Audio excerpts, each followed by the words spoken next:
Temperatures across the world in September were the warmest on record, breaking the previous high by a huge margin, according to the EU Climate Service. Last month was almost a whole degree warmer than the average September temperature between 1991 and 2020. Experts say that 2023 is now on track to be the warmest year on record. Well, our climate editor, Justin Rolat, is here with us to explain the details. Justin. Thanks, Rita.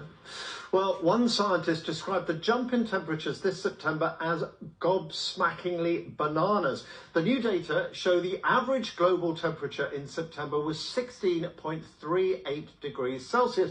That beats the previous record for September by half a degree, the largest jump ever recorded. Now take a look at this. The line in the middle of this graph represents average global temperatures for the month of September between 1991 and 2020. Looking back to the 1940s, we can see Septembers were colder than that for many years. But look, when we get to the year 2000, that changes. Temperatures rise steadily into this year, and just look at that peak.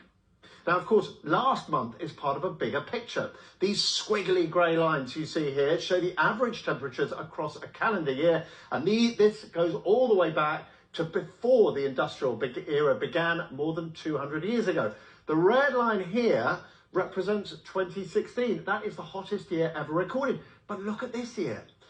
From May, you'll see it here, from May, temperatures start to rise until they are way above the previous record. Little wonder that scientists say 2023 will almost certainly be the hottest year ever recorded. So what can be done? Well, I've been looking at a new renewable technology that is being pioneered right here in the UK. The moon has always been a source of inspiration, but now we're set to harness the very real influence it exerts over our planet, because the moon's gravity powers the rise and fall of the tides, and that represents a huge amount of energy. It's reckoned tidal power could meet as much as 11% of the UK's annual energy demand. And it has a big advantage over other renewable technologies like wind and solar, because the tides are predictable. Because of its predictability, because of its ability to provide this baseline predictable renewable energy, the cost savings that you get from not having to invest in backup energy sources that are fossil fuel based and not having to invest in storage solutions such as batteries might mean that the sort of unit cost of tidal energy for producing the energy might be worthwhile. Engineers here in the UK are already developing all sorts of ways to capture tidal energy. In the waters off the Shetland Islands, great turbines that harvest the currents tides create are being tested. Rival designs are competing to prove their efficiency, including a kite that flies in the water. But there is a problem. The sea is just an incredibly harsh environment. The waves and the currents hammer at structures, and the salty water is aggressive too. It corrodes metal, all of which helps explain why tidal energy is just so expensive at the moment, even pricier than nuclear power.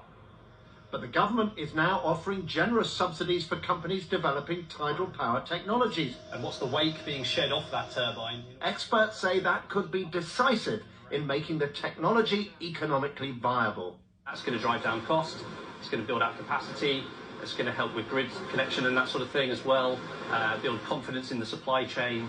It's going to really drive the industry forward.